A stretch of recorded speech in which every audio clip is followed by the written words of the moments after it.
December মাসের জন্য দেশের বাজারে সব ধরনের জ্বালানি তেলের দাম লিটারে 2 টাকা বাড়িয়ে প্রজ্ঞাপন জারি করেছে সরকার। রোববার 30 নভেম্বর এক বিজ্ঞপ্তিতে এই তথ্য জানিয়েছে বিদ্যুৎ, জ্বালানি ও খনিজ সম্পদ মন্ত্রণালয়। সোমবার 1 ডিসেম্বর থেকে নতুন দাম কার্যকর হবে। এতে বলা হয়, ডিজেলের বিক্রয় মূল্য প্রতি লিটার 102 টাকা থেকে 2 টাকা বাড়িয়ে 104 টাকা ও অকটেন 122 টাকা থেকে 2 টাকা বাড়িয়ে 124 টাকা পুনর্নির্ধারণ করা হয়েছে। এছাড়া পেট্রোলের দাম 118 টাকা থেকে 2 টাকা বাড়িয়ে 120 টাকা এবং কেরোসিনের দাম 114 টাকা থেকে 2 টাকা বাড়িয়ে 116 টাকা পুনর্নির্ধারণ বা সমন্বয় করা হয়েছে। উল্লেখ্য, গত বছরের মার্চ থেকে বিশ্ববাজারের সঙ্গে সামঞ্জস্য রেখে জ্বালানি তেলের স্বয়ংক্রিয় মূল্য নির্ধারণ শুরু করেছে সরকার। সেই হিসেবে প্রতি মাসে নতুন দাম ঘোষণা করা হয়। বিএনপির ভারপ্রাপ্ত চেয়ারম্যান তারেক রহমান সবসময় দলের সঙ্গে নিয়মিত যোগাযোগ রাখছেন এবং পরিস্থিতি অনুকূলে আসলেই দেশে ফিরবেন, এমন মন্তব্য করেছেন বিএনপির সিনিয়র যুগ্ম মহাসচিব রুহুল কবির রিজভী আহমেদ। রোববার 30 নভেম্বর সাংবাদিকদের সঙ্গে আলাপকালে তিনি কথা জানান। রিজভী বলেন, তারেক রহমান উদ্বেগের মধ্যেও দলের সব কার্যক্রম নিয়ে সার্বক্ষণিক যোগাযোগ রাখছেন।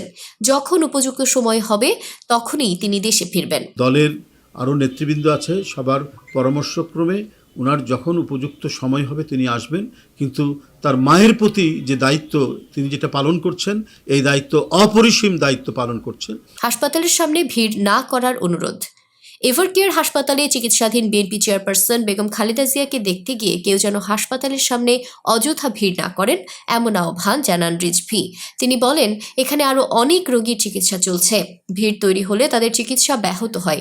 তাই সবাইকে অনুরোধ করছি হাসপাতালের সামনে ভিড় না করতে, নিজ নিজ অবস্থান থেকে দোয়া করবেন। ভিড় করতে গিয়ে অন্যান্য রোগী মানুষ আছেন বা তাদের জন্য যে প্রয়োজনীয় যে ব্যবস্থাগুলি দরকার সেজন্য তাদেরকে দেখতে যারা যাবেন বা তাদের কাজে লাগবে যে বিষয়গুলো, সেটা বিঘ্ন ঘটছে। খালেদা জিয়ার অবস্থা অপরিবর্তিত। রিজভী জানান, ম্যাডামের শারীরিক অবস্থা এখনো অপরিবর্তিত। বিদেশে নেওয়ার বিষয়ে মেডিকেল বোর্ড এখনো কোনো সিদ্ধান্ত দেয়নি। আমরা সবাই আশা করছি তিনি দ্রুত সুস্থ হয়ে উঠবেন।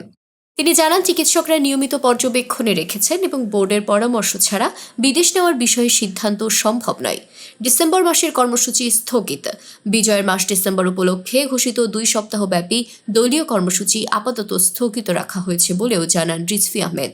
তিনি বলেন, বর্তমান পরিস্থিতি বিবেচনায় দলটি সব কর্মসূচি সাময়িকভাবে বন্ধ রেখেছে। যে ম্যাডাম খুব ক্রিটিক্যাল কন্ডিশনে আছেন, আমি এর বাইরে অন্য কিছু বলতে চাই না। বিএনপির ভাইস চেয়ারম্যান আহমেদ আজম খান বলেছেন, খালেদা জিয়া খুবই ক্রিটিক্যাল কন্ডিশনে চলে গেছেন। গতকাল রোববার রাত থেকে খালেদা জিয়া এ অবস্থায় গেছেন বলে জানান তিনি। আজ সোমবার বেলা 1:45টার দিকে রাজধানীর এভারকেয়ার হাসপাতালের সামনে খালেদা জিয়ার শারীরিক অবস্থা সম্পর্কে ব্রিফিং করে আহমেদ আজম খান কথা জানান। ফাইট করছেন তিনি আমাদের মাঝে ফিরে আসার জন্য। এখনো অবস্থা অত্যন্ত ক্রিটিক্যালি আছেন, বলবার মতো কোনো কন্ডিশনে এখনো উনি আসেন নাই। সারা জাতির কাছে দোয়া চাই ম্যাডাম যেন আমাদের মাঝে ফিরে আসতে পারেন। আজম খান বলেন, গতকাল রাত থেকে ম্যাডাম খুবই ক্রিটিক্যাল কন্ডিশনে চলে গেছেন। ফাইট করছেন তিনি আমাদের মাঝে ফিরে আসার জন্য। এখনো অবস্থা ক্রিটিক্যাল আছে, বলবার মতো কোনো কন্ডিশনেই এখন তিনি আসেন নাই। সারা জাতির কাছে দোয়া চাওয়া ছাড়া আর কিছুই বলার নেই। বিএনপি নেতা আরও বলেন, বর্তমানে খালেদা জিয়া ভেন্টিলেশন সাপোর্টে আছেন। সিসিইউ থেকে আইসিইউ, এরপর ভেন্টিলেশন বা লাইফ সাপোর্টে যাই বলেন। খালেদা জিয়ার চিকিৎসায় আমেরিকা এবং ইংল্যান্ডের চিকিৎসকরা যুক্ত ছিলেন। এখন চীনের চিকিৎসকরাও যুক্ত হয়েছেন বলে জানান আজম খান। তিনি বলেন, সবাই মিলে ক্লান্তিহীনভাবে চেষ্টা করছেন, বাদবাকি আল্লাহর ভরসা। উনি খুব ডিপ কন্ডিশনে আছেন, এটাকে আপনারা ভেন্টিলেশনও বলতে পারেন বা খুব ক্রিটিক্যাল কন্ডিশনও বলতে পারেন। এই মুহূর্তে সারা জাতির কাছে দোয়া চাওয়া ছাড়া আর কিছু বলার নেই। 1 সপ্তাহ ধরে হাসপাতালে শয্যাশায়ী খালেদা জিয়া। তার লিভারজনিত সংকট, কিডনির কর্মক্ষমতা হ্রাস, শ্বাসকষ্ট, একাধিক শারীরিক জটিলতা একসঙ্গে দেখা দিয়েছে। 23 নভেম্বর রাতে রাজধানীর এভারকেয়ার হাসপাতালে ভর্তি হন খালেদা জিয়া। পরীক্ষা নিরীক্ষার পর চিকিৎসকরা জানান তার ফুসফুসে সংক্রমণ হয়েছে।